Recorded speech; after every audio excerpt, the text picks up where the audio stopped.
అందరికీ స్వాగతం సుస్వాగతం అండి. ముందుగా నా హృదయపూర్వక నమస్కారములు.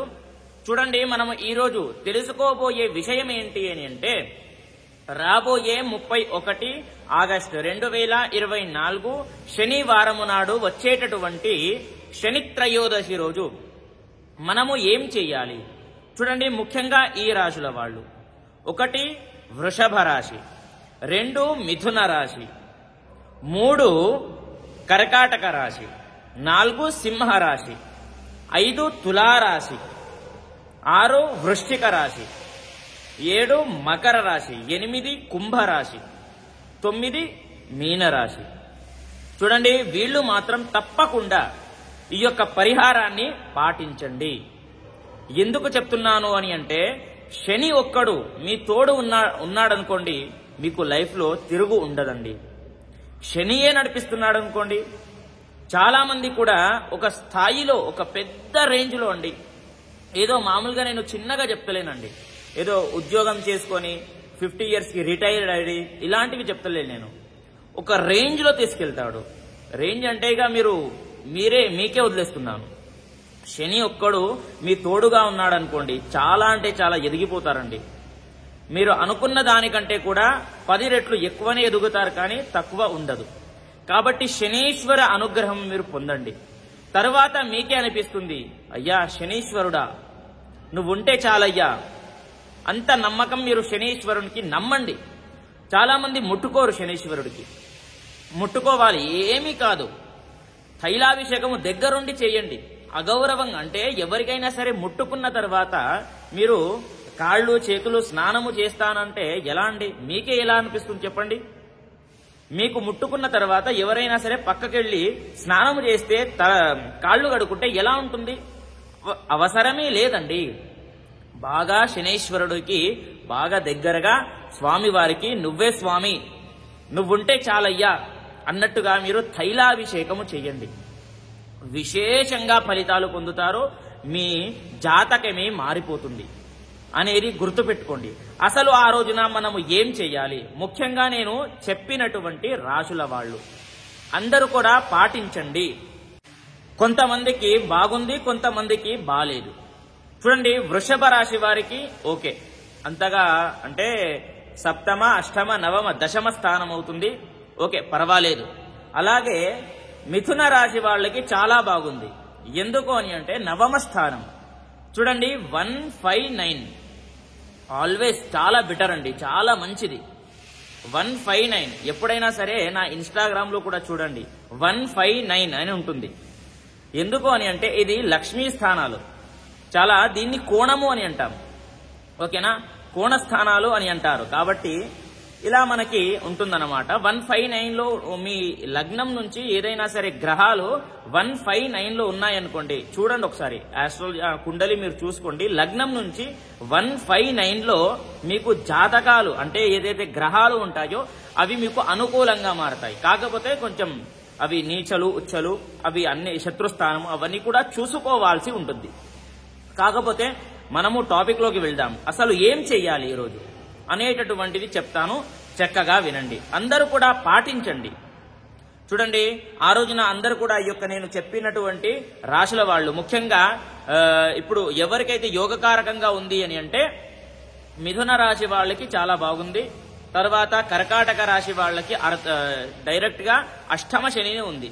కర్కాటక రాశి వాళ్ళకి కుంభంలో ఉన్నాడు కాబట్టి శని, మీకు కర్కాటక రాశి వాళ్ళకి అష్టమ శని నడుస్తుంది.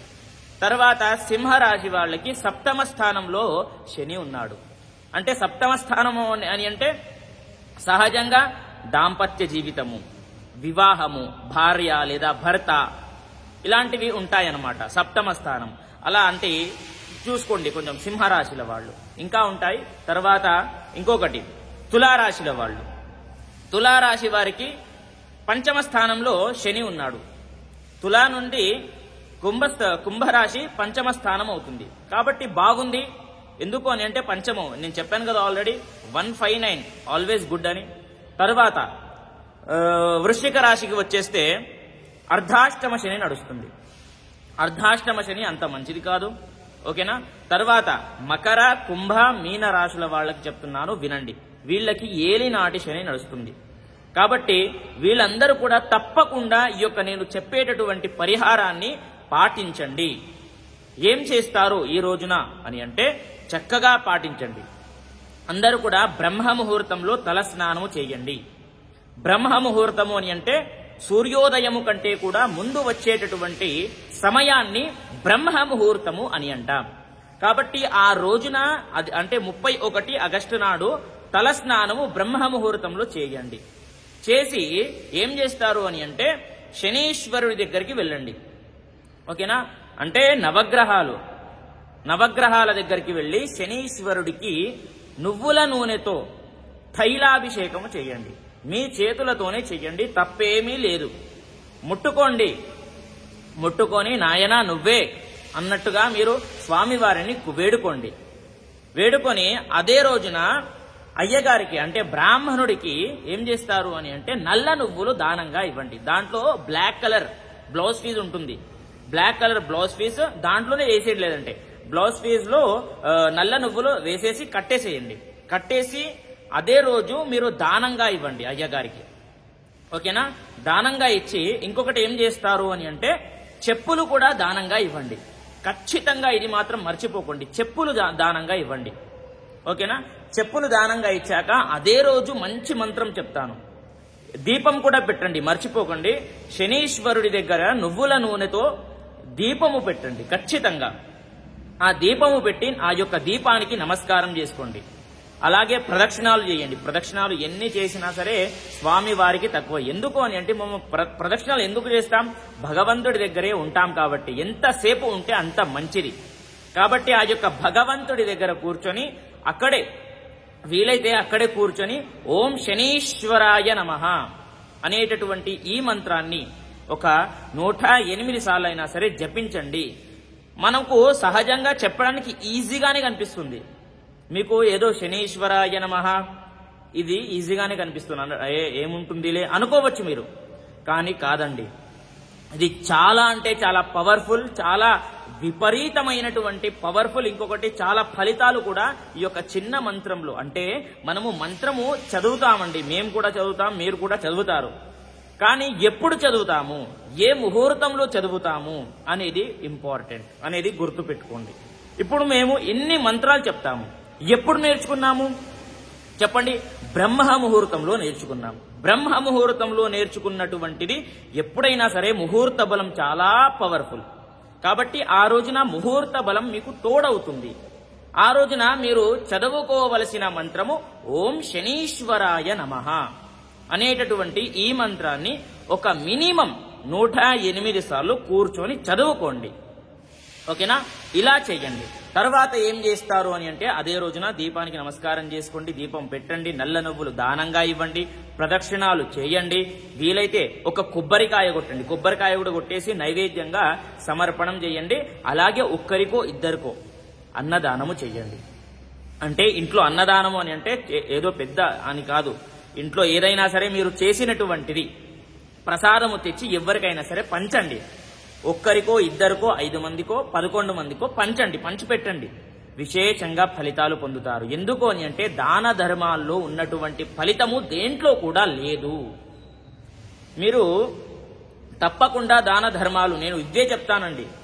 ఎన్ని వీడియోస్ చూసినా సరే నేను ఇవే చెప్తాను.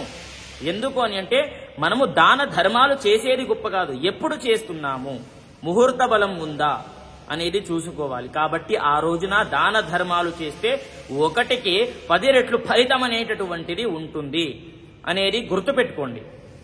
తర్వాత ఏం చేస్తారు? ఇంటికి వెళ్ళి మీరు మంచి మంత్రం ఆల్రెడీ నేను ఇన్స్టాగ్రామ్లో చెప్పాను. ఓం శనియారిష్టేతు సంప్రాప్తే శని పూజాంచకారయేత్ శని ధ్యానం ప్రవక్ష్యామి ప్రాణపీడోపశాంతయే అనేటటువంటి ఈ మంత్రాన్ని ఒక 108 సార్లు తప్పకుండా చదువుకోండి అని నేను ఆల్రెడీ చెప్పడం జరిగింది. కాబట్టి ఇవన్నీ కూడా పాటించండి, మంచి ఫలితాలు పొందుతారు. ఏ రాశులు ఇంకోసారి చెప్తాను, చక్కగా వినండి. చూడండి, వృషభ రాశి వారు, మిథున రాశి వారు, కర్కాటక రాశి వారు, సింహ రాశి వారు, తులా రాశి వారు, వృశ్చిక రాశి వారు, మకర రాశి వారు, కుంభ రాశి వారు మరియు మీనరాశుల వాళ్ళు. ఈ యొక్క రాశుల వాళ్ళు ఖచ్చితంగా నేను చెప్పినటువంటి పరిహారాన్ని పాటించండి, ఒక మంచి స్థాయిలో ఎదుగుతారండి. అలాగే నేను చాలా బాధపడుతున్నానండి, విపరీతమైనటువంటి కష్టాల్లో ఉన్నాను అనేటటువంటి వాళ్ళకి ఇదే ఆలయంలో నా ఆధ్వర్యంలోనే అదే రోజు అంటే 31 ఆగస్టు నాడు శనీశ్వరుడికి హోమము జరిపించడం జరుగుతుంది. అంటే శనీశ్వర గ్రహ శాంతి ఈ యొక్క గుడిలోనే చేయడం జరుగుతుంది. కాబట్టి దాంట్లో మీరు పాల్గొంటాను అని అంటే స్క్రీన్ పైన కనిపిస్తున్నటువంటి నంబర్కి కాల్ చేసి కాంటాక్ట్ అవ్వండి. ఓకేనా? ప్రతి ఒక్కరికి తెలియజేయండి. కాబట్టి మన ఛానల్కి మీరు కొత్తగా వచ్చినట్లయితే వీడియోని ఒక్క లైక్ చేయండి. ఎందుకు అని అంటే ఈ యొక్క వీడియో ఒక 10 మంది దగ్గరకైనా సరే వెళ్ళి వాళ్ళు కూడా తెలుసుకొని ఇలాంటి మంచి పరిహారాలు చేసి మంచి ఒక జీవితంలో ఒక స్థాయిలో ఉంటారు. ఓకేనా? వీలైతే సబ్స్క్రైబ్ కూడా చేసుకోండి. ఓకేనా? స్వస్తి, సర్వే జనాః సుఖినో భవంతు.